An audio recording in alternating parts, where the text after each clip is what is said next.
Okay, good evening, everyone. How are you guys today? I hope you are doing fine.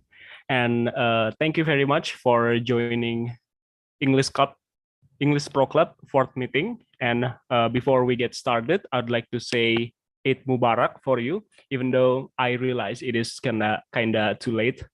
But yeah, I'm sorry. As usual, we will do the meeting for 90 minutes, and I will be the host for tonight. Tonight, we have a very interesting topic to be discussed. I guess you already know what is that. The topic is American foods. If you heard American foods, maybe something that comes to your minds are barbecue, sandwich, hot dog, and etc. And we will talk deeper about this. And also, as long as we talk about food, you can also share your favorite American or even Indonesian traditional foods to us. Okay, before we do the discussion, let's listen to the presentation from Mrs. Daniel. Go ahead, Miss Daniel. Oh yeah. Before that, please open your camera, turn on your camera if you are willing to. Thank you. All right, well, thank you. Can everybody hear me this time? Okay, perfect. All right, so I am excited to be here again today. And I will be honest, this lesson was a little hard to put together because we have so much food in America and so much, like, do I go with the snacks and the junk? Do I go with what our ancestors eat? So I tried to pick what was most popular, and when I did some searches for, what's popular for America, kind of the most common amongst the list, because a lot of it's like, okay, you want to know America's most popular food? Here's a list, one for each 50 states. We don't have time for that. So with today, I will preface this though, our food has, changed over the years. Obviously, I think every country can say that. Early on, we would have eaten some limited produce and like fish, wild game. There used to be prolific bears, a lot of bear in Ohio and stuff, and those were kind of hunted out. We have limits on them now. Actually, I don't think you can hunt bear in Ohio, but because our ancestors would have eaten them, the Pilgrims, and the Native Americans grew, they had what they call three sisters, and it was squash, beans, and corn, and they would grow together because squash likes to, you can either grow it up or you can grow it out, and the beans will grow up too. So I think the squash has big leaves and it gave like shade, and then like the beans would like grow up the corn stalk or something. I don't know. And they called it Three Sisters, and they also taught the early pilgrims and settlers how to eat that food and stuff. And they also would have had a lot of seafood being on the coast. Then after that, of course, more and more immigrants came. And so we adopted like the hamburger, the hot dog, that's from Germany. Pizza, I guess, is supposed to be associated with like Italian food. But if you go to Italy and order a pizza, it's not the same at all. It's probably like an insult. So we'll get into that. All right. And of course, I'm going to talk about McDonald's because I know you guys have McDonald's. Yes. So let me get that started. Okay. And, all right. Oh, I have to save it. I tried to. Excuse me. That one. All right. So, like I said, I think when you think about American food, you probably think about the hamburger the most, the fast food. I think fast food is something that we can claim. Really popular in the 1950s. We started driving, so people drive a lot. Oh dear, is my screen? Let me see.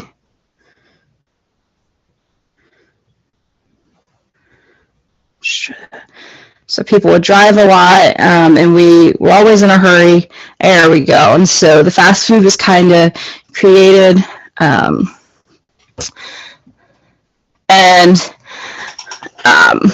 some interesting things there. Of course, we have handful of major chains. McDonald's is the biggest. Of course, you also have Burger King and like Wendy's. So like McDonald's, if I say a lot about McDonald's, they're not necessarily like, the only one. There's the most popular one. And so when I was a kid, we could go to McDonald's and they actually had 5 sizes. So you get your sandwich, but then your fry and your drink would come in one of 5 sizes. And there was like a Happy Meal size or the kid size, all the way up through super size. Now, if I went to McDonald's, they only have 3 sizes. But yeah, so as a kid, I could have had like 8 ounces of soda, or almost up. If I supersized it, it would have been a whole liter of soda, which is a lot. Same with the fries. When they started in 1955, they had one size. It was a little over 2 ounces. And then eventually that just became a size small and worked all the way up. If the super size was close to 8 ounces, which is half a pound of French fries. And that was a lot. That's a lot of food when you combine that with a sandwich too. And so in the early 2000s, a filmmaker, amateur filmmaker, put together a documentary where he ate nothing but McDonald's for a month. And he had to eat like one of everything. He limited his steps and like he tracked his health and like how it tanked. And obviously, I think we can all agree that eating fried food every day for a month or even like a week is unhealthy. But he did that. And right after that film was released, McDonald's got rid of the super size. Now, they say it's because they wanted to streamline their menu, make it simpler. I don't know. They were also in the process of being sued, but the people that were suing McDonald's actually lost their suit because they couldn't prove that McDonald's made them fat. Obviously, it's a choice that you make, but I think that's interesting, just how it's changed in the last 10 years, but it's still popular, still busy, still everybody's in there. I will say this though, I watch videos sometimes, like travel videos, and like people are like, oh yeah, the McDonald's in my country, and it's like they're always so beautiful and clean looking, and the food's all different, and like I'm a little jealous. Our McDonald's are like kind of sad sometimes. I think some of that too is like our workers get minimum wage, and so like they're kind of not happy to be there, and everything's rush. Like when you place an order, like if you go through the drive-through, they want you to place your order and check out and get your food in 90 seconds. That's a minute and a half. That's a lot of pressure. So I probably wouldn't be happy there either. I will say I watched a video pre-pandemic a YouTuber had posted about Indonesian McDonald's, and I saw like some of the extra food. So here in America, we have chicken nuggets, the hamburgers and cheeseburgers, and we'll have like a fried chicken sandwich. There might be a grilled chicken. I don't remember. I haven't been to McDonald's in probably a year. And then there's a salad usually. And that's about it. Like we don't have like chicken on a bone. We don't have rice. We don't have those options. And also, you might find this funny. McDonald's in America were notorious for the ice cream machine not working. There was a kid who actually invented an app or made an app that you can like type in and see if the McDonald's ice cream machine is working that day or not. So yeah, that's fun. I worked at one about 12 years ago now, and our ice cream machine was probably broke for 6 months. So, and that was embarrassing, I'm not gonna lie, but that's what it is. So a little bit about McDonald's there. All right, I think another big food that we eat a lot of pizza. And pizza is like probably the perfect food, you know, because you have some grain and you have some vegetable with, and you have cheese and you have protein. So you got all the food groups. It's probably not very healthy at all, though. So pizza is just pretty much you have crust and sauce, and you put your cheese. You can put any toppings, you know, meat, vegetable. I really love pineapple on my pizza. Other people hate it. So it's kind of, you know, there's two types of people, they say, you know, pineapple or not. And that's kind of the controversy there. You know, people argue over whether pizza's great or not, or pineapple on pizza. But then when you go to different regions, I tried to figure out, like, okay, I've heard, like, you know, well, there's deep dish and there's New York and Detroit. There's actually about 40 different pizza styles. These are the 4 most popular, and you'll probably run into those the most if you ever do travel. And it's estimated that each American, so every one person, eats about 23 pounds of pizza a year. And I think that worked out to like 450 slices per person, which is a lot.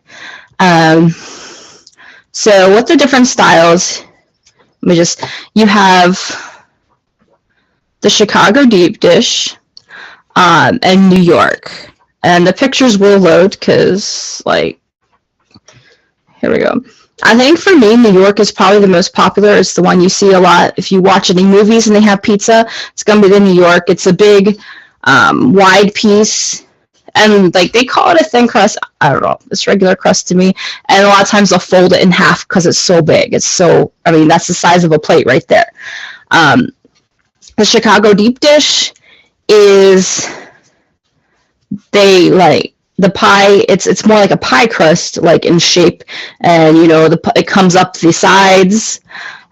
And then they fill it with cheese, usually the sauces, and then you put the sauce down on top of the crust, and then you put the cheese. Here, they fill it with cheese, then they cover it in sauce. And I'm told, like, I've actually not had Chicago deep dish, but I'm told it's, like, full of cheese. So, right. And then there's Detroit style, which is a very, very thick crust.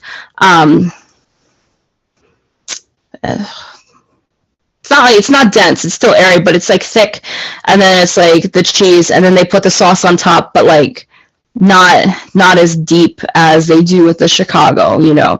But then the thing about that though is like the cheese goes all the way to the edge, and it like crisps up on the side and like makes a really crispy flavor. If you have not had burnt cheese before, you're missing out. And then lastly is California style, and it's usually a thinner crust, and they will use like weird, I say weird toppings. In the picture, they have asparagus on the pizza, and that's not a normal vegetable to put on pizza.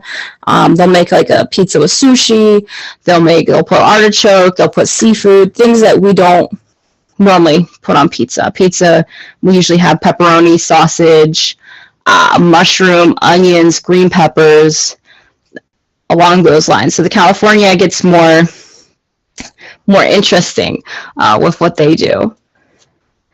All right, and then we have barbecue. And barbecue, when you say someone invites you over, like, hey, we're going to have a barbecue for the 4th of July. Most of our summer holidays, Memorial Day, Labor Day, Father's Day, 4th of July, we'll have a barbecue, usually. And it's kind of tricky sometimes. If you're in, like, the North or the Midwest, there is a chance that the barbecue is just going to be hamburgers, hot dogs, maybe chicken breast. You'll bring potato salad, maybe some vegetables, like something like that. In other areas, usually the South and the West, barbecue is like a big rack of ribs, a huge thing of brisket, cooked on the grill, and the sides are like macaroni and cheese, cooked greens. Trying to think, banana pudding. And so it's like, it's a very big difference, because like if you go to a barbecue restaurant, like when we were in Texas, you know, you get like 2 or 3 meats and one little side, and then so it's a big difference from, well, here's your little hamburger. But if you go to Carolina, there's about four different regions where they have different flavors of barbecue. And this is the barbecue with like the 3 different, you know, like the brisket and the ribs, and not the hamburger, not the hot dog, but the good stuff. And so in Carolina, you'll run into a thicker sauce. It's usually kind of tangy, a little sour. Memphis is similar. That's in Tennessee. It's similar, but it's going to be a thinner sauce, probably closer to a marinade. And then in Texas, theirs is really good. They smoke the meat, and so it's just the meat. It's all about the meat. They'll put salt and pepper on it, throw it in the smoker, cook it for a long time over a low heat. And if you have sauce, it's on the side. You put it on after the fact. And so, because they want the meat to kind of be its own, to be the main attraction and not the sauce. And then in Kansas City is probably the barbecue sauce I'm accustomed to, and it's just thick and it's sweet. And it has, barbecue sauce is usually a mixture of like, we'll start with like mustard, vinegar, there's probably ketchup in there, and like a smoky taste, but it is its own distinct taste. And anything barbecue, the broad definition is just cooking outside over a flame. And so that's how our little hamburgers and hot dog barbecue there, which is what I grew up with. If we had a barbecue, it was hamburgers, hot dogs, maybe chicken breast. We didn't get smoked meat, briskets, and all that. All right. And then some of the other things, when I looked up what are our popular regional foods, some other things that topped the list and were on multiple lists were these. So we had fried foods, right? We had chicken, which you might recognize, KFC. Fried chicken is very popular, especially I think in the South where we have soul food. There'll be fried chicken, and like they'll have collard greens and like cornbread and okra. We call that soul food. It's just what they ate in the South. Yes, goreng. Green tomatoes. We have fried green tomatoes. I had those once. It's also popular in the South. You'll take a green tomato. Of course, they're ripe when they're red. So you harvest the tomato early, cut it in slices, batter it, and fry it. And I think you put, I might serve it with like tomato sauce. I'm trying to think. I had this when I was very little. It was not my favorite because tomatoes should be ripe. But yes, and I have found that we will fry almost anything. In the pioneer days, like they fried squash blossoms. So like they would take the flour and they would pick the flour, clean it up, batter it. So they put it in an egg wash and then toss it in some flour and then fry it. And then you sprinkle powdered sugar on it. That's actually pretty good, but of course, if you eat the flour, then you don't get a squash. So you kind of have to decide what you need to eat more. And then tater tots. Oh goodness, tater tots there on the right, and those are it's fried. It's like just like potato. They take the potato and it's like fry it up. It's good. It's a staple. Like I don't know. A staple, but growing up, that was a common side in our American lunches in the cafeteria. That was a good day if you had tater tots. All right. And then some sweet foods. So So if I would, while this is loading, if I would simplify American food, I'd be like, pretty much I think we found if we fry it, right? Or if we add sugar to it, or we cover it in cheese, we will eat it. So there is a saying, as American as apple pie. So I think apple pie is a traditional American dessert. And that can be as decorative or as simple as you like. Not everyone makes the pretty pie crust on top. And also banana split. We eat a ton of ice cream in America, I feel like. But the banana split is a sundae. They cut the banana in half, and they'll put a scoop of cherry, scoop of vanilla, scoop of chocolate, and they'll usually put nuts and chocolate sauce and Cool Whip on top. There's variations though. I've seen like marshmallow and peanut butter, and just depends. That's a lot of food right there, and they're usually really big. I've never been anywhere that's had like a small banana split. Like it's always like a huge thing. Because bigger is better, they say, but it tends to make us bigger too. So another one is cheesecake.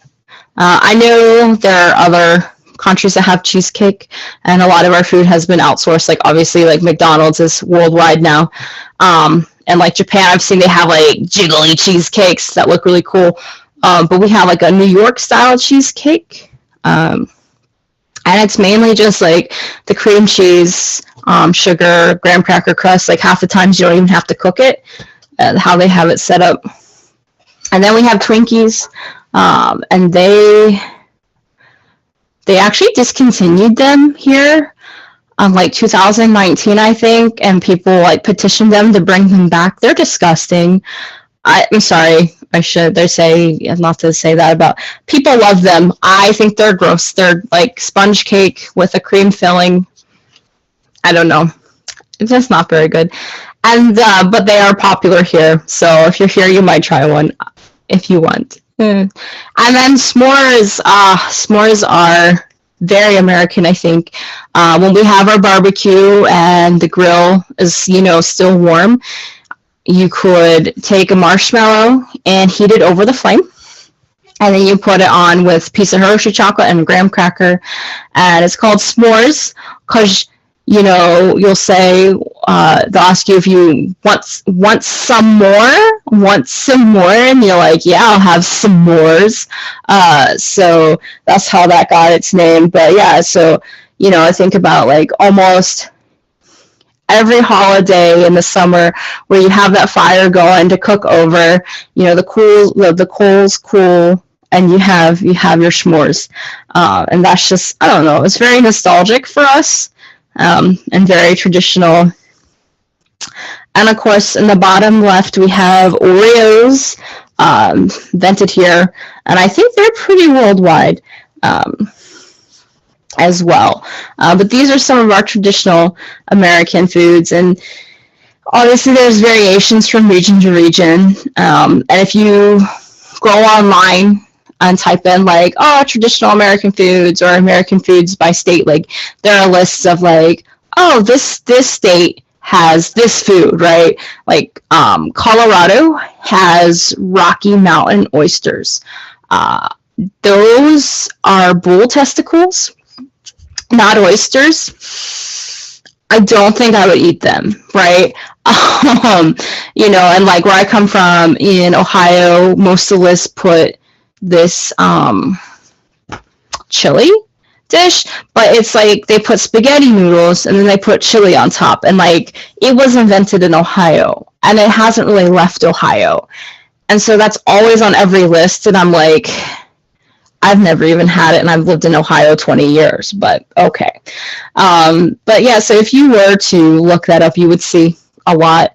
I will say, sometimes like I love our American food. I do. It's delicious, obviously. But like when we go out to eat, we'll go like, let's get Chinese food, or let's get sushi, or let's get like Mexican food.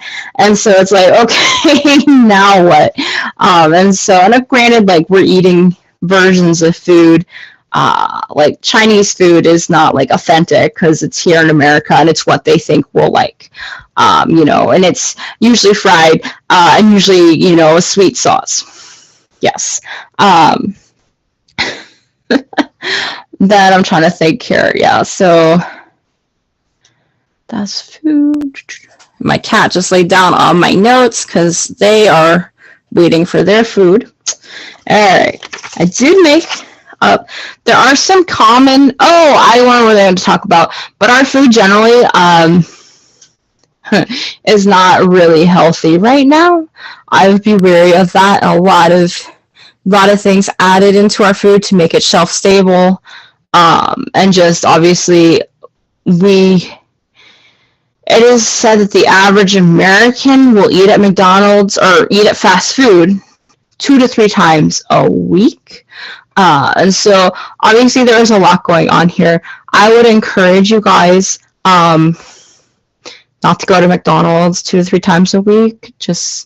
But your McDonald's is also probably better than ours. So just saying. All right. I did come up with some idioms. And I know you guys probably have idioms in your language. And I do hope that maybe you can share some of those when you share like your favorite dishes as well. And an idiom is just a form of figurative language, so you don't take it literally, and it's specific to that language. And so like if I were to translate this into another language, it wouldn't make sense in that language.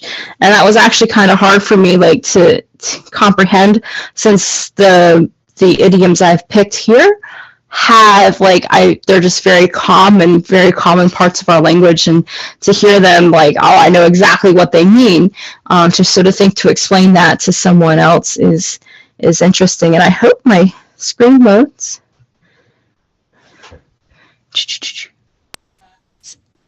All right. Well, we'll give it a minute here. There we go. All right, so the first one is don't cry over spilled milk. And of course, milk is very much a staple. It was very much a staple. We're always, in the old TV shows, the kids are drinking milk with every meal. Milk for your cereal, just milk for strong bones, just milk. And so they say, we usually say like, oh, there's no use crying over spilled milk. And that just means, don't get upset over what has happened, especially since it can't be changed. Like, you can't unspill the milk. You can just clean it up. So don't get upset over stuff that you can't change. So don't cry over it. If someone has a bun in the oven, they are pregnant. I don't really understand how that one works, like, because the bun in the oven. Yes, so if someone's like, oh, I have a bun in the oven, they're pregnant. That one they don't like, they just don't go around, but like saying that like every day, but like when they're announcing their pregnancy, or I've seen one where like the wife is like, oh honey, I have some news for you, and he's like, what? She's like, look in the oven and there's a bun, and he's like, I don't get it. Yeah, so so that's if they're like, oh, she has a bun in the oven, like she's pregnant. This one, not my cup of tea. Oh, that's just not my cup of tea. That, and to say that that's not something I enjoy, right? It's not something I enjoy. That's not my thing. And maybe, you might enjoy it, but it's not for me. In a nutshell, so that was my lesson in a nutshell. In a nutshell, if you think about a nut, nuts are very small. So a nutshell is very small. And so it is just basically, to simplify it, to condense it down, just in a nutshell. Piece of cake. If it's a piece of cake, it's easy. All right. Like, oh yeah, like, I can pet my cat, that's a piece of cake. Or actually, it's like, I studied really well for my finals, it was a piece of cake. Spill the beans. I don't know, like, I get the spilling part. I don't know where the beans come from for this, but spill the beans. Like, so did you spill the beans? and that's like, did you tell the truth? Or there was a commercial for baked beans, and they had a talking dog, and it was like, oh, he'll never spill the beans because he knew their family recipe. So tell the truth. The last one, and there was actually like over 80 food idioms, but these are the most popular, the most common, I think, or at least for where I'm at, the most common. Last one I think is very important. We hear this one a lot too, is take with a grain of salt, or take with a pinch of salt. And that is consider the source, like, well, like, take this with a pinch of salt, but I read on the internet. So consider the source. And I kind of think, I also don't quite get where that one came from. We use salt as a preservative. Anyway, so I thought that was some fun idioms, definitely, I think I say not my cup of tea a fair bit sometimes too. It's like, I'm not insulting what you enjoy, but I don't enjoy it. All right, so I hope that was interesting. If you guys have questions, because I was like, yeah, you bring the potato salad. I don't know, you probably don't have potato salad. You can ask. If you want to ask me about the idioms, you can ask. You want to ask me about anything.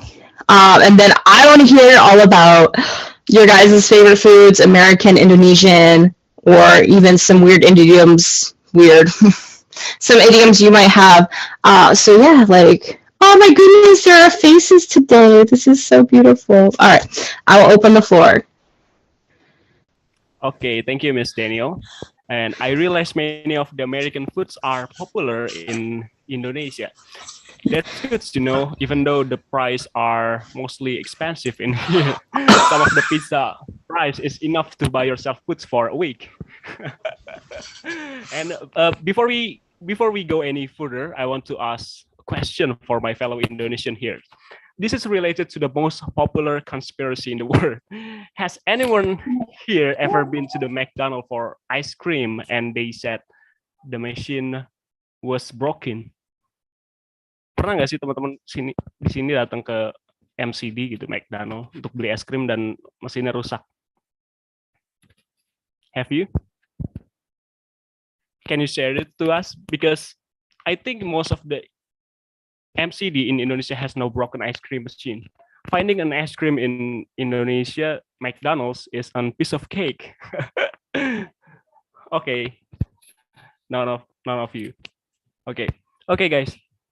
Do you want to ask a question?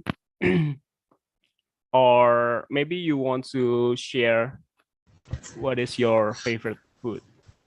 I mean, you can pick your American favorite food or Indonesian favorite food. For me, yeah, I really love like American food, especially in fast food like fried chicken and hamburger. I really love that. Even though I not frequently eat it. Maybe Amelia Francisca, you want to share what is your American favorite food? Hello, Amelia? Amelia Francisca, do you hear me?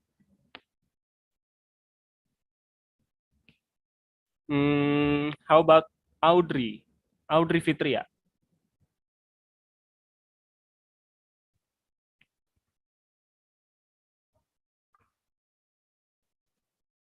One large pizza is $10 until $20. $10 is the same like 140.000.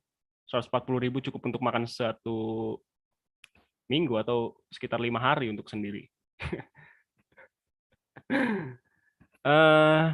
Angelia, how about you, Angelia? Do you want to share what is your favorite food? Or maybe Susan. What is your Indonesian favorite food or American? I mean, if you like hamburger. Hi, Epto. Hello. Yes. I like hamburger. Oh, you love hamburger too? Yeah, me too. Yes. And with cheese inside. Oh yeah, okay. Yeah. Fish hamburger, yeah. Fish burger. Yeah. Maybe we call it fish burger.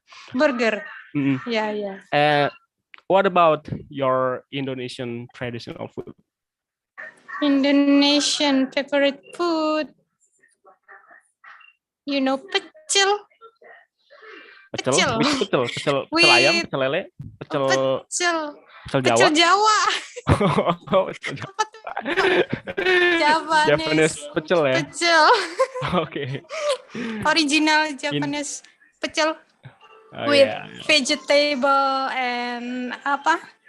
Uh, Saus, peanut sauce ya. peanut sauce. sauce. Yeah. Yes, delicious. I really love that too. Yeah. In Indonesia, And for satay. $5 we can buy 2 Oh. Big Mac sandwich.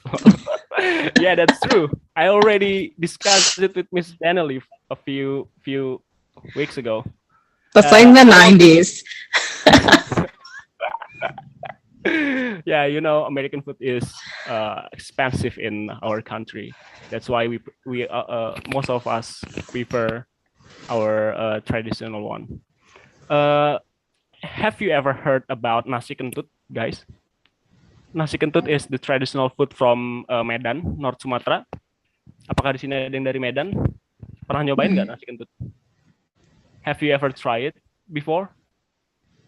The name of that food is like weird for us because yeah, you know, nasi kentut in English means fart rice. But I haven't tried it. I look at I look the picture of that food in Google and it looks nice. Have you ever tried it, guys? Haven't. Okay. I want to show you my favorite food. Maybe for Indonesian, this is very familiar with you. I really love to eat martabak. Wow. Have you see? Can you see my screen? Not yet. Oh, not yet. Okay. Not yet. Miss Daniel, if you visit Indonesia, you must try this food. Oh. This is actually this is basically like a pie with Okay. chocolate compounds and cheese on the top of it. The taste is really sweet and good. And how about yours, guys? How about your favorite food? Maybe you can show us. How about Arhan Rahmadan? Hello, Arhan. Come on, guys. Come on, man. Oh. I sounds like Joe Biden. Come on, man. Come on. Yes. Oh man. Yeah. So I forgot. Yeah. We are obsessed with bacon. It's calmed down now. It has calmed down. But you know, it's normal. You go to a restaurant, you can add it to your cheeseburger. But about 5-10 years ago, they were putting it on donuts. They were putting it in milkshakes. They were candying it. They were covering it. It's calmed down. But it was a big obsession there for a while. So it's interesting, the trends. Is it bacon made by pork? Yes, you can get it with a turkey though. The turkey, I don't know how they get it from a turkey. It's supposed to be healthier because there's less fat. You still fry it, like, I don't know. Yeah. Yeah. So, Turkey yeah. are not very familiar in our country, you know. Okay.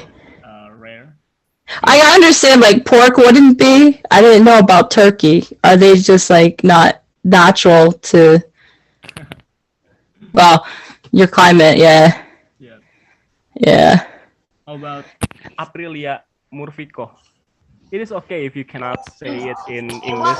You can say it in Indonesia. Oh, Dimas. Hello, Dimas. Do you want to say something? No, I'm sorry.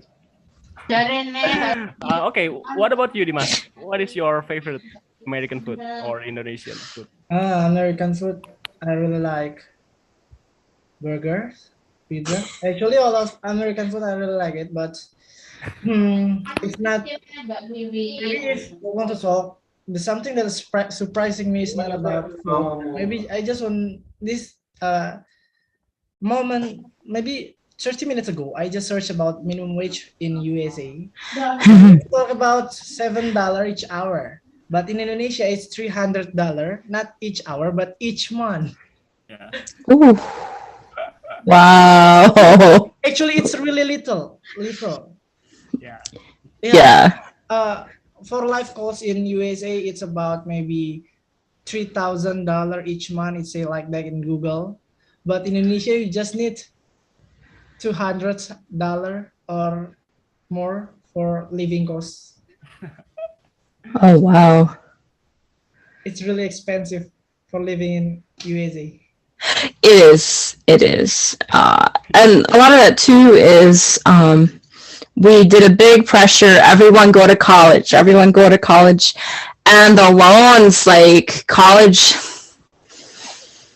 a lot of the student loans are backed by the government, and so the college is like, oh, like we'll guarantee like this amount of money, so they kept charging more and more, and so college has like almost like it's thousands times more than what it used to be. Like the people, like my grandparents would have gone to college and they would have worked part-time and gone to college, and at 4 years their degree would have been paid for. Now people are 40 years old and their degree is finally paid for like 20 years after graduation, and that's part of it. And right now too, our housing is very, very, it keeps going up. Like our house is probably, we could sell it now. We haven't done, not taking into consideration the things that we fixed or replaced, we could probably sell our house for $60,000 more than what we bought it for. Just 5 years ago, just because the housing has gone up. So there's a lot going on right now. It is expensive to live here, and our prices are going up. I paid $50 to fill my car, and just like would have been $30 just a couple months ago to fill my gas tank. So it's getting expensive here. But we also have a lot of convenience, you know what I mean? Like, I don't need to have internet. Well, I mean, I do for this, but like my general life, I don't need a fancy cell phone. I don't need to go out to eat. But sometimes I think it's hard for younger generation to limit themselves with what they need to be comfortable. Everything else. Sorry, my cat was gonna fall off there. My cats are on a diet, and so they think it's time to eat, so they have been bugging me all morning. Yes. Yeah. And I almost mentioned this, in America we have a snack called puppy chow, and because you said you have cat-sized portions, right? And we have puppy chow, which is a traditional, like if you go to a party or you go to that barbecue, the one with the hamburgers and hot dogs, someone might make it, and it starts with cereal with the Chex Mix, and then they coat it in like a peanut butter and chocolate, and then they toss that in powdered sugar, and it's called puppy chow. Or Muddy Buddies, but so if someone offers you puppy chow, don't be offended. It's actually really good. Don't bite. Sorry, I will play with her and like forget where I'm. Yeah.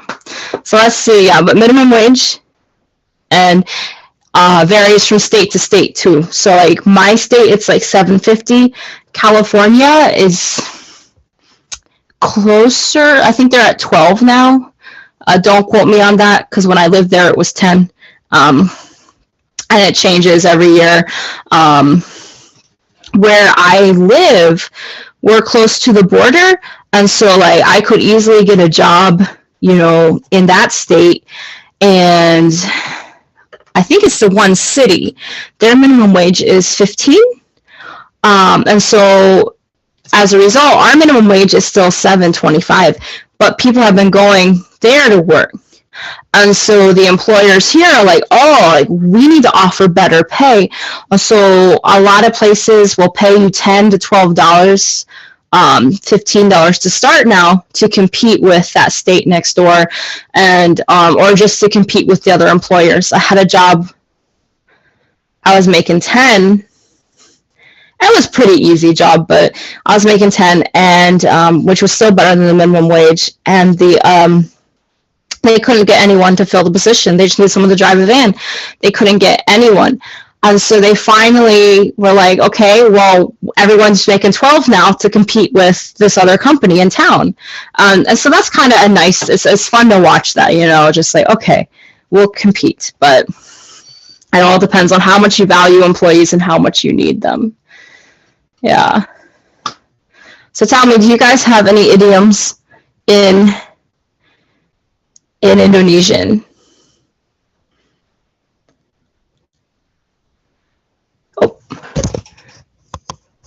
Oh yes, we Yes.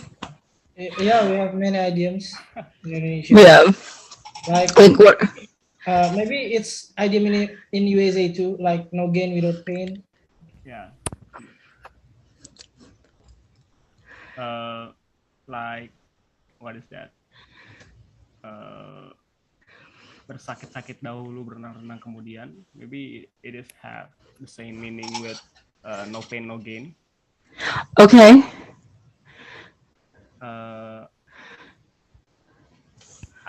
I don't know what else. I don't really familiar with Indonesian idioms.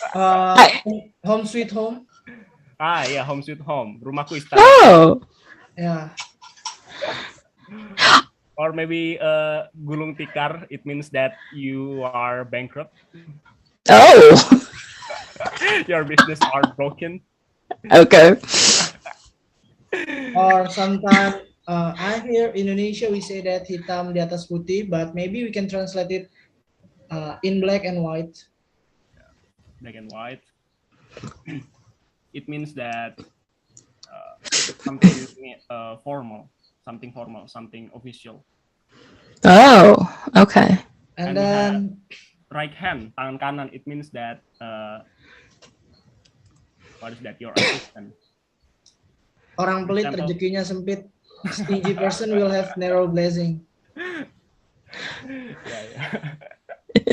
Yeah, many of them. I don't really familiar with this actually. I just realized it's probably hard to describe idioms to me since the extent of my Indonesian is kucing. And like nasa goreng. Oh, yay. So yeah. It's interesting that you talk about black and white being formal. We'll say a lot, well, not everything's black and white, meaning like black and white is usually like, okay, you don't, I'm trying to get an example. Ooh, like right now, America's crazy with the whole abortion thing, right? I don't know if you've seen the news. And people will be like, well, not everything's black and white. There are shades of gray. Like maybe, she was attacked and now she's pregnant. So that's how we use black and white, and versus like, instead of like formal, but like, there's a clear right and wrong. Yeah. So I was trying to think of an example. I went straight to that. It's a little crazy right now. Maybe black and white in Indonesia means like a signature, like you put your signature in a paper and your pen is black, so it means something official or something formal. That is the meaning of black and white actually. That makes sense. Yeah. Well, about minimum wage. Yeah, in big cities are being targeted by workers here, and Jakarta, for example, you will get a higher salary if you work in Jakarta than in rural areas in Indonesia. and that's why many of the people from rural area come to Jakarta to work, and it is made our capital city, Jakarta, being full of humans. Oh. Well, everything you are searching for, you can find it in Jakarta. Like, want to be the CEO or the president of the company, then your office must be in Jakarta. I don't know why. Yeah, Jakarta is it is Jakarta is like our center of economy in Indonesia. Center of economy. Okay, let's talk about food again. We're back to our topic. Actually, I really love to see you guys. I mean, I really love to hear you guys. But why you don't want to show your voice? Yeah. Fatihi, hello, Fatihi.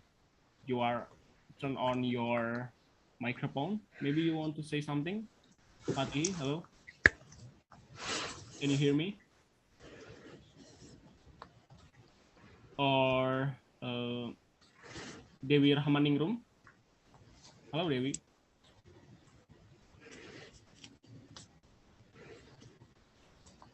Or maybe Veronica. Hello, Vero. Can you hear me? Vero?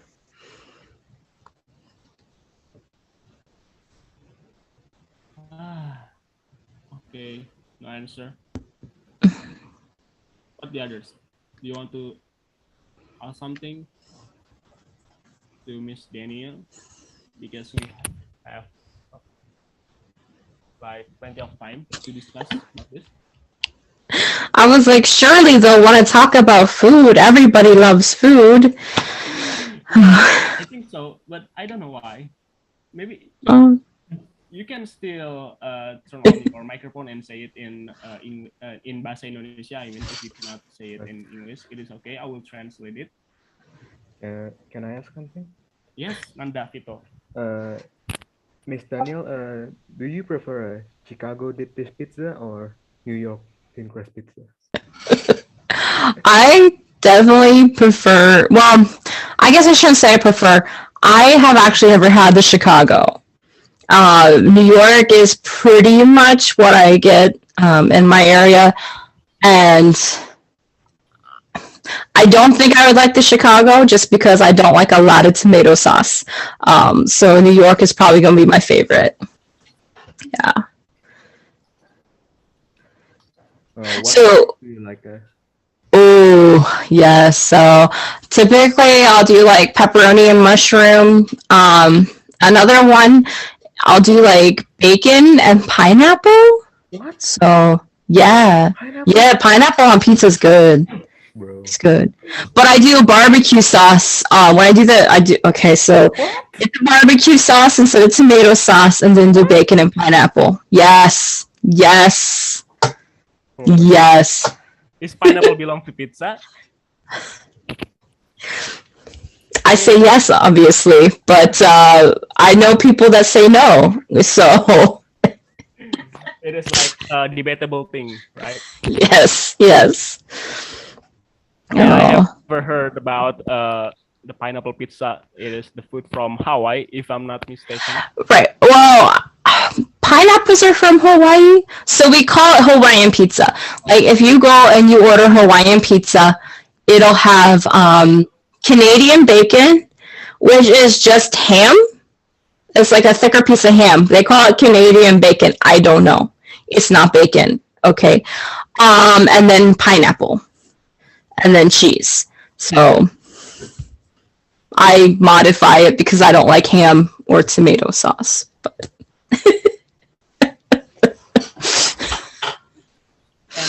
How about the spicy food in USA? Do you love spicy food? It's good. We don't get a lot of spicy food. Like if I go to like the Chinese restaurant, there's not gonna be a lot of spicy. The Mexican restaurant will have some, but usually you'll have to like ask for the spicy salsa. Like they'll bring you salsa and chips while you're waiting for your food, and it's a mild because a lot of us don't like spice. So one time I was eating with my friend and she had like the ABC sauce, and like I didn't try a little bit of it, and I just like put a bunch on my spoon like with the rest of the food, not thinking. Yeah, my nose was burning after that, so it was fun. Yeah, so Okay. Thank you, Ms. Daniel, and thank you, Nanda Vito, for your question. I really appreciate it. Any question, guys? About Maybe food? we don't talk actually because we are just confused about what to talk about because our food now in Indonesian too we have many American restaurant, Chinese restaurant in America, in USA too. There's many Indonesian restaurant too. About the price, actually, is not really what we care about because when I go to the Australia, Aussie, and then in there I buy an MCD for maybe $5 until $10. It's really expensive for Indonesia, but I don't care about it because I'm never converted to the Indonesian rupiah to our money, so I don't know how much. But when I come to Indonesia after holiday, I just realized, oh shit, there's money that I spend there. But when I now see, actually, I don't know. I never think about how much money I spend for my holiday. But when I come to Indonesia, I just realize again, oh my God, the food is really expensive there. Why I don't realize it firstly when my first holiday, when my first day come to Aussie, when I didn't realize it from the first. I just realized after I come back to my country again. After I came to Indonesia, I just realized it. I was realizing, oh my God, it's really expensive. But when I there, I'm not thinking about it. I'm not talking about it.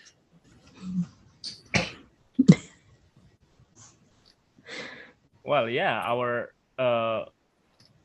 rupiah course is getting weaker and weaker and weaker in every year. I don't know why, because we reach 14,000 ya.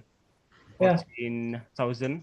14,000 rupiah for a dollar. Yeah, for $1 in US dollar. wow.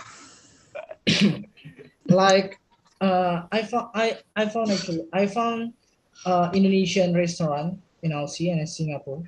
In Singapore, nasi goreng is about $10 Singapore dollar, but Indonesia is just about $1 Singapore for buy one fried rice. Yeah. Oh my God, it is so expensive in Singapore. Oh wow. But when you come to Singapore, you buy something, you never care about your money again. It makes you become a consumptive person when you spend your holiday, so you can spend your money a lot. Yeah. Okay. Thank you, Dimas, for your. Oh. There's a question from Fauzi. I want to ask you one thing about food in America. Why is it not a staple food in America like in Indonesia, where the staple food is rice, not wheat, or corn like in America? Why? So why is rice not a staple?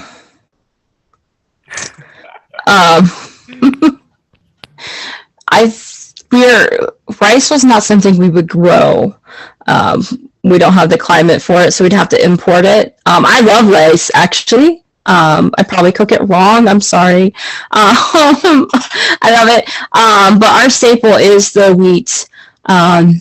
During the Midwest, in the Midwest, before like the Great Depression, it was called the breadbasket of America because, that whole strip in the middle, we had a lot of wheat farms and would grow like all the wheats for America for the bread and everything. I think during the Depression, there was no rain and it became known as a dust bowl. That's a little bit of history. So we grow a lot of wheat. We grow corn, we grow soy. And actually, I think like I grew up in Ohio, and we grow a lot of corn and a lot of soy. And that soy, though, we actually didn't eat. We fed it to our livestock and shipped it to Japan. Because we had the Honda plant there, but that's another story. So the reason we don't do the rice is because we don't grow it. And so wheat became a staple. And it gets a little messy. Our government ended up like funding our farmers to grow it. And so then they need us to eat it to get their money back. With the wheat, also with the corn, which is why we replaced a lot of our sugar with high fructose corn syrup. And they put that in like almost all of our food has corn syrup. It makes it more addictive. It's sweeter. Like if you come here, you'll probably find our food like too sweet. A lot of people, like I watch videos sometimes like where like people will sit down and like, oh, like the UK person will eat the American food and the American will eat the, European food, and they're like, oh, why is this food so sickening sweet? That's because we add corn syrup to everything, because our government funded the corn, and now to get their money back, we have to, sell the corn. So they put it in all of our food. There is a movie called That's Sugar Film, and this Australian documentary maker came over here and just like did a documentary on our sugar consumption, because we're known for being fat. Americans are known for being fat and unhealthy. And a lot of it's from our sugar, from our fast food. It's just what it is. So let me see here. But so they add that. So one of the reasons, that rice isn't our staple is just because it wasn't here, and if you think about it too, we couldn't really grow it here. And most of our ancestors came from like Europe, like Germany, England, and rice isn't big there either, so we wouldn't have brought it with us. But yeah, that sugar film, if you ever watch it, talks about like the sugar and our government, like the World Health Organization, like all the countries got together and they're like, this is how much sugar people should eat. And the FDA, which is the American Food and Drug Administration, released a document saying, Americans, we should eat this much sugar. And I'm like, and they like just increased the level from what the World Health Organization said was healthy, and that was like in the 70s or something. And it's interesting. If you find that interesting, you might enjoy watching it. So, but that's a good question. Yeah. Thank you, Fauzi. Thank you, Miss Daniel. We have a joke in Indonesia. If you haven't eat rice, it means you haven't eat anything. So even though you already eat, let's say, a chicken and hamburger, but if you haven't eat rice, still you haven't eat anything. Yeah, Maybe right. because there is a misunderstanding in Indonesia about healthy food. Previously, in Indonesia, food was said to be healthy if it met the criteria of 4 healthy and 5 perfect, meaning there is rice, milk, side dish, vegetable, and milk. But now, in the modern era, food is said to be healthy if it meets the nutrition, not to be should be rice over there again. Maybe you can just eat the the other food that has carbohydrates maybe, except the rice. But in Indonesia, we just think that carbohydrate should be from rice. Even there is a potato or another food, we just think that carbo should be from rice. Without rice, you do not have a carbo in your food. That's a misunderstanding in Indonesia. Yeah, in when I was in school in the 90s, we had the food pyramid, and the bottom, which is like what you should eat the most of, was carbohydrates, but it was all bread, pasta, cereal, and then vegetable was up here. So it was very, very similar, like it's got to be It's got to be from our staple. It's got to be wheat. Can't be vegetables. And now in the last 20 years, they've said, okay, like maybe you should have like, now they're saying you should have like 7 servings of vegetable and like 5 servings of fruit, or 5 and 3. I don't know. And not as much grain. And a lot of people are going like low carb. They're like, no grain, no carbohydrates, no vegetables, only meat and fat. So, that's a thing. Yes.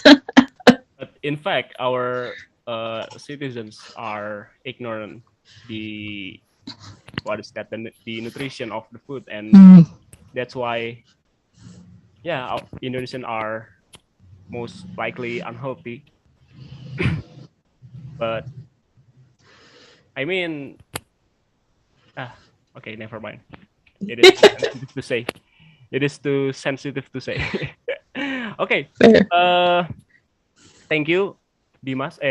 Fauzi and Dimas also for your additional. I have a question for Miss Daniel. I watch on TV and the news that the Supreme Court draft has leaked to the political journalists, and the Supreme Court wants to overturn the Roe v. Wade. Can you explain to us, maybe brief explanation about what is Roe v. Wade? I know it is about abortion, and what is the story behind that? Because I don't understand. Oh man, the story. I was like back in the 70s. A woman wanted an abortion but couldn't get one, and so she sued. I'm not sure exactly how it worked out, but it ended up being the lawsuit that eventually opened the gates and legalized abortion in America. And on a side note, the baby that she wanted to abort, she didn't actually abort, and so that baby is actually alive today. And Roe has come out and said, like, I regret ever making this, fighting for this, and has since, regretted it. But basically, it is that lawsuit was the foundation for legalizing abortion in America. And then, since then, I think we're up to 63 million abortions between the 70s and now. And it's a big number. Might be more. Oh, sorry. Okay, my brain is a little. But with the Roe versus Wade, it just basically allows for abortions, and of course, and then within the states, though, and there's different laws. Like some states, and we were talking about this a little bit. You don't need parental permission. If like you're 16, you can get an abortion without your parents knowing. Depends on the state. Some states it's down to 13. Some states only one person has to sign. In California, they're trying to pass a bill where if the baby dies after birth, like, because SIDS is the thing, sudden infant death syndrome, like sometimes like the baby just dies in their crib at night, then that won't be investigated. Like we had a case in our town where the mother was a drug addict, and was having trouble in the hospital, and the nurses said, okay, just don't do drugs, okay, go home. And she went home and got high and fell asleep on top of the baby. And it just blows my mind. You knew that anyway. They knew that there was probably going to be a problem, and rather than helping her get sober, rather than putting the baby someplace safe. But if that happened in California, if this bill passed, the one in California, they wouldn't even investigate the death, and that mom wouldn't go to jail. In Pennsylvania, she will face criminal charges for neglect, and stuff like that. But with the Roe versus Wade, if that overturns, it will just be that the federal government, the White House, that branch of government won't have a say. It'll be the individual states. And so I live in a state that is typically more liberal. So they'll still allow abortion, but maybe a state like Florida or Utah or Texas. I mean, Texas already voted this summer. This past year, they outlawed. They made it illegal. Trying to say here. So I don't see the big stink because it'll still be up to the states. It'll be, which will make it more the voice of the people, because the people in California don't speak for the people in Pennsylvania. The people in Utah don't speak for the people in Washington state. And so by overturning it, it makes it more for each state, which actually is better. Because then, each state can be represented how they want. Each person has a better voice and how they feel about whether it should be legalized or not. Versus if it's allowed, at the national level, then the bigger cities have the loudest voice. Yeah, and I've never seen a document like that leaked before, where they're deciding. We usually don't hear what the Supreme Court is going to do until it's done. So we can speculate because we know, okay, like these justices are more conservative, they'll probably vote this way. These justices are more liberal, they'll probably vote this way. We can speculate. But to have that leaked is a breach of trust, and I think it was definitely done on intention to stir up the people, to go after those judges that are going to vote how they don't want them to vote, but also to distract the people from everything else going on right now, like the inflation and some other things going on, but also to we have midterms, so we're voting right now for the presidential election is not until 2024. But for whatever reason, we're picking our primary, we're picking our candidates for our party, and a lot of governors are up for a term. So like this year, I will vote for the candidate I want to run for president against the other candidate, but I'll also be voting for our state's new governor. And that's just, each state has a different timeline, but our state, I know our governor is up. And so I think some of this is, abortion in America is one of those topics that people will die. This is the hill I will die on. And so people are very, very strongly for or against. And so if you feel people like starting to leave a certain political party, this might be something to bring them back. That's my opinion. But yeah, so that's what's going on right now. So now from what I understand, like abortion's a big no-no in Indonesia, very illegal. Yes. So, yeah. Yes. Not in America. Yeah. Wow. Yeah, it's insane. I'm speechless. Abortion is very illegal in Indonesia. If you do that, maybe you will punish murder for murder.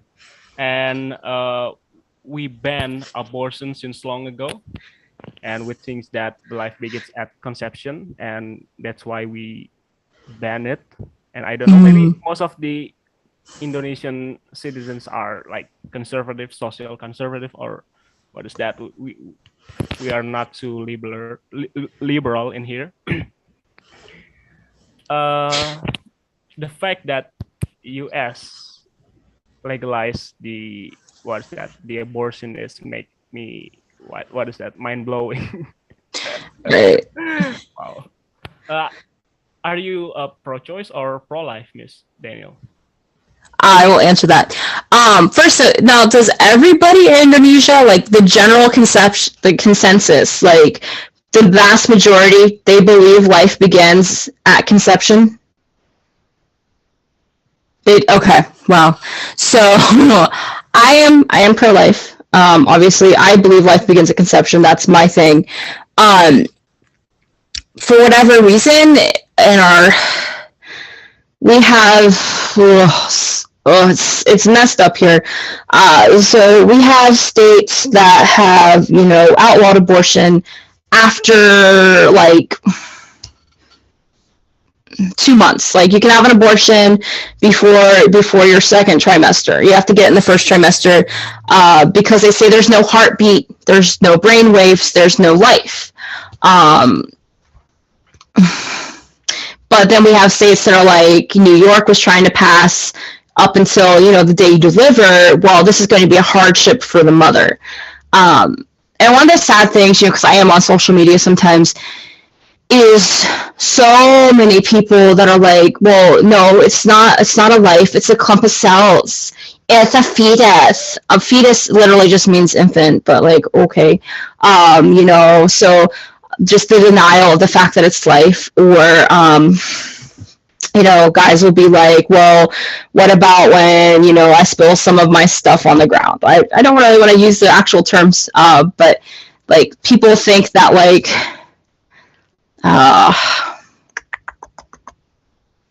like the egg or the sperm, like, they're like, that's a whole person then. Why aren't you going after, people when they, have their period, or like when, and it's like, literally no, because this is half of your DNA. This is half of his DNA. It's not a person until they have one set of DNA. But like, I guess like with our education system, I would call it willfully ignorant, because at some point you have to acknowledge the fact that it is indeed a life. And it's stupid too, because like, yeah, we do have a lot of casual sex, I think. Like, not us, but like in America, like, it's in our media, it's in our television, our music, our movies. Like, we have sex education at school.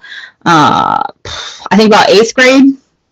Well, 8th grade, which is about 14, 15, is when they start talking about like how the babies are made, how the physical act is. That's a little young, but that's another story, and we give them condoms. And the thing is though, is like, y'all have education, right? But we teach them to have it safely, not emotionally safe, but just physically safe, so they don't get STDs.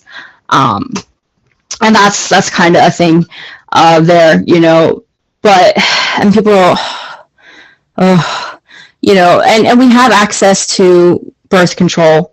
We have methods. There's always, abstinence, but nobody wants to talk about that. And so to use abortion when you have access to all these other options, is just sickening. And even when you don't have access, I'm so sad, but like, if you're raped, like, I'm sorry, please get help. Go after the rapist, for sure. I think we need to deal with them more harshly than we do. But that's not the fault of the baby, I did have a friend, with the one exception. I did have a friend who ended up having one, and she was like, she wanted the baby, but it was an ectoptic, I think. I'm going to spell it here. It's an ectoptic pregnancy, and that's where the baby starts to grow in the tube, so it doesn't make it all the way into the uterus or into the womb, and it will grow in the fallopian tube. And what happens is the baby gets bigger and bigger. It'll eventually cause the tube to rupture, killing both baby and mom. And so in that case, like, that's the only option, is, to lose the baby. Until science gets to the point, I mean, I've seen them, the baby has a heart defect, and they can open up the womb, do heart surgery on the baby, and then close the womb again and deliver the baby later. And that is amazing. That like blows my mind. So I would love eventually. The only problem was if like the ectopic pregnancy, like it's so small. I don't know if they can just like transplant it. Our technology is not there yet. So, and even so, and people use that example all the time as to why abortion should not be illegal. But here's the thing, though, like no one is gonna say like that comes down to like a literal mother's life and death, not the mother's quality of life. Not, the baby could survive and the mother could survive, but literally they will both die. Doctors are not gonna no one's gonna prosecute them. Okay, that's never been an issue as far as being outlawed in that case. But it's there's a sickness here. I don't know if it's not to get religious, but I think there's a spiritual darkness, regardless of how your views are. Just because just today I was reading, and a group of protesters went to a crisis pregnancy center and was protesting there. Crisis pregnancy centers are for the young scared mothers, the poor mothers. They give them, they confirm the pregnancy. They give them support for birth. They help them find adoptive parents if they decide to keep the baby. They help them find formula. They help them they help them with their needs, so that they can have the best life. Their baby can have the best life. And so these people were there protesting, and why? If the person wants the baby, why are you so for killing babies? But that's that's a thing. And I don't say that's the majority of us. I just think that's the loudest voice. A lot of people have learned. You learn early on in life. We have a saying that the squeaky wheel gets the squeaky wheel gets the oil. And so if you're loud and you're annoying, right? If you ever get a shopping cart and that wheel's that whole cart, it bothers you. You pay attention to that. You don't notice the other three wheels that are fine. And so I think a lot of people, so we scream and we yell. That can also just be a small majority of us, or a small minority. So yeah, so it's a little crazy right now. We have talked about abortion and another culture, but in fact, many things in Indonesia are prohibited, such as transgender, LGBT, and abortion too, etc. That's all because in Indonesia, we are still influenced by customary law and local norms. I mean, it's like we are still influenced by local culture and laws from our ancestors. Even if legally permitted by the government, the perpetrators will still get pressure from the community. For example, if someone come home after 10 p.m. or over than 10 p.m., even it's legally by government, there's no rules about you should come back before 10 p.m. in government. There's no rule like that, but you will still get a bad look from a society. People will think he or she who come homes over than at 10 p.m. is a bad person or not a good person. Yeah, like that. Because in Indonesia, we care about another person's life, not just care. Maybe I can say that it's to care. So you're concerned about them. Oh, so alcoholic actually is legally, or non-Muslim is illegal, and government has a rule for non-Muslim over than 8 years old, it's illegal. But even if you drink an alcohol, actually, the society will think that you are not a good person.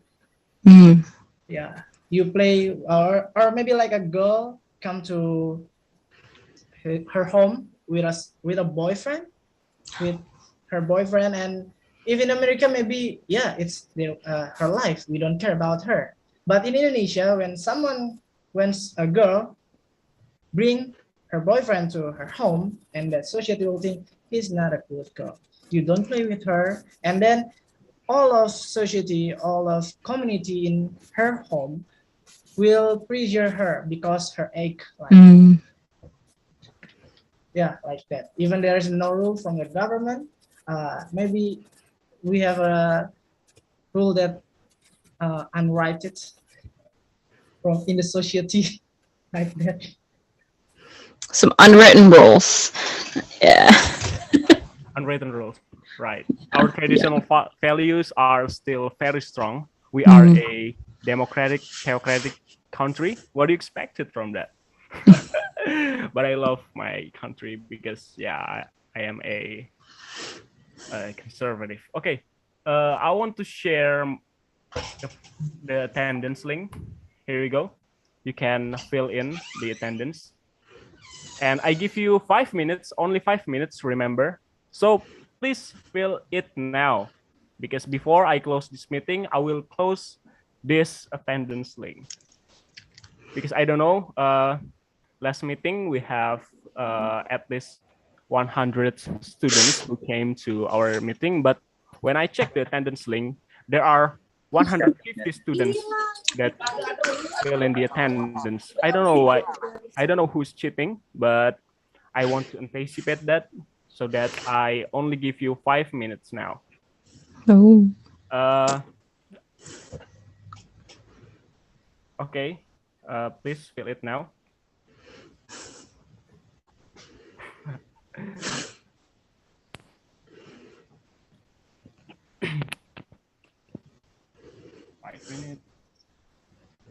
Yeah, sometimes I miss our traditional values that we started with. I mean, I can see some of the progress, but then I also see a lot of backwards. And people are saying like, oh, like if we overturn Roe versus Wade, are we also going to take away women's rights to vote? I'm like, what? What? So yeah, it's it's good to appreciate your country, and the unique things about it and the right things about it, for sure. So, like, I love our freedom, but this is also sometimes the consequence of our freedom is people will take it too far. Yeah. Yeah. That's right. Yes. And how about your holiday, guys? Yes. Are you, what is that? Did you pulang kampung this year? Because almost 2 years, our government that does not allow us to pulang kampung. Pulang kampung is like the tradition in Indonesia when Ramadan, the holy month of Ramadan comes. Then most of the Indonesian who live in Jakarta and other big cities like metropolitan cities are come back to their hometown, and we call it pulang kampung.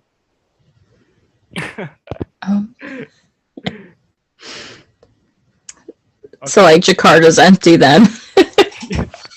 It is almost empty. Oh wow.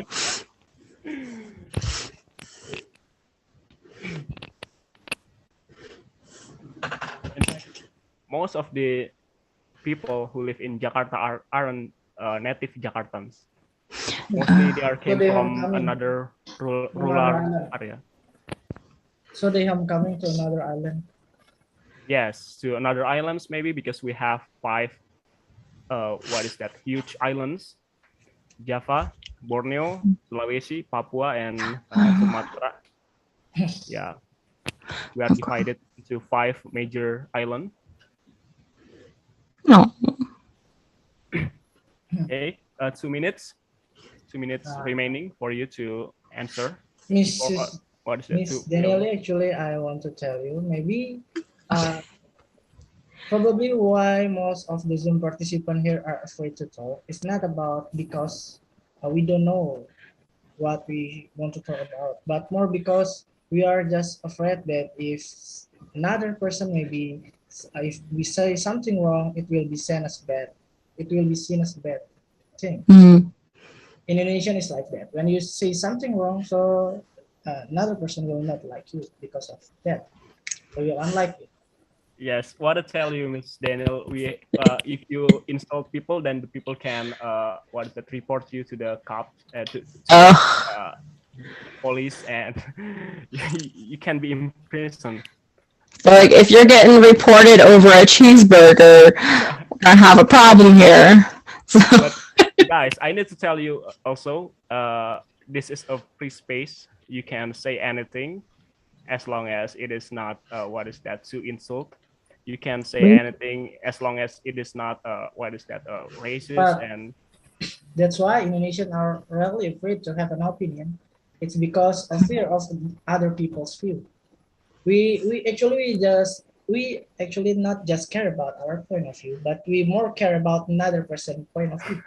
hmm, makes sense. you can exercise your free speech here. Not like in USA or another country that you can talk what you want. Here, like maybe you say that something like flan, pig in a public space, uh, they will think that you are a bad person.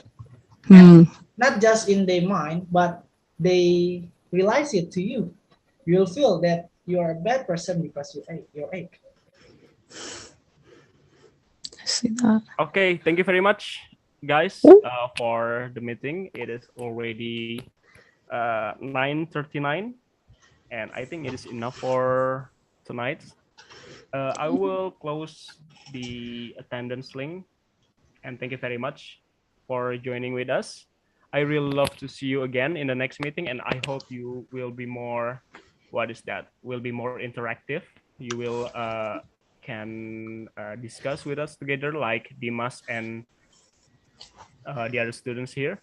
And okay, thank you very much for joining. Thank you, Miss Daniel, and we will see you again with the. Wait. What is the next topic, Miss Daniel? I forgot to. I've had a list. I think it might be soccer. But no, not to ask though. Would you guys be more interested in football, as you understand it, or American football? Maybe we might have to find out. American football.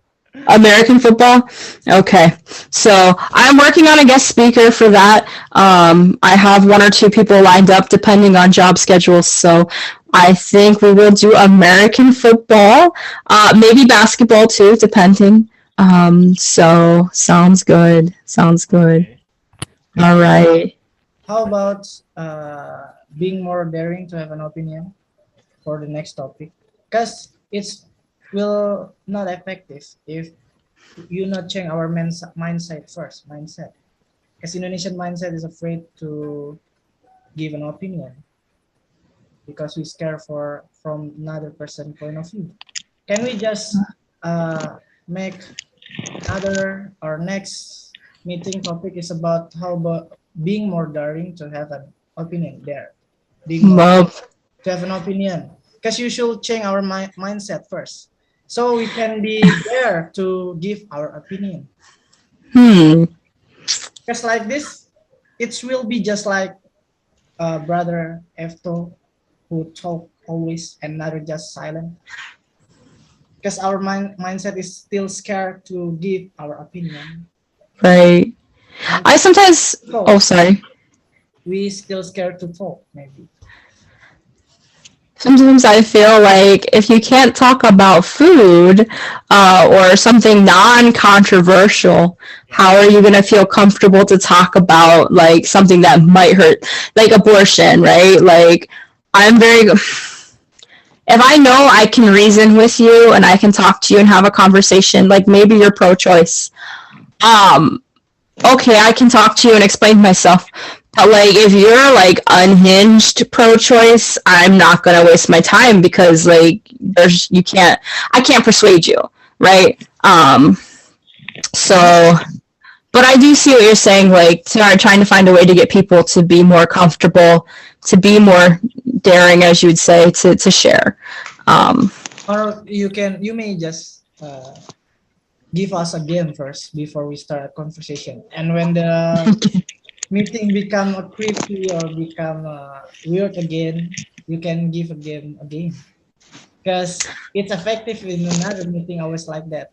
For of us to speak, we should have a game, something fun, like you should give us a game. Wait, We can try a game. I was hoping you guys would talk about food. I was like, yeah, but I can try to find a game. It's a little hard sometimes. Everybody turns off their cameras and their microphones. And you call London for the game. Yeah, I'll work on something though. Yeah, actually, there are two reasons why the participants are not too interactive. Maybe, yeah, you're right, Dimas. Maybe they are afraid to bring their opinion, and maybe they also cannot speak English fluently. But we will help you actually, and that's why I said that it is okay if you cannot speak it in English. You can also speak it in Bahasa, and we will learn together. That is why we do this meeting, right? We want to learn English together, right? So please, for the next meeting, don't be afraid if you want to deliver your opinion, because our topic it is not sensitive. We're just talking about food and sports, like American football.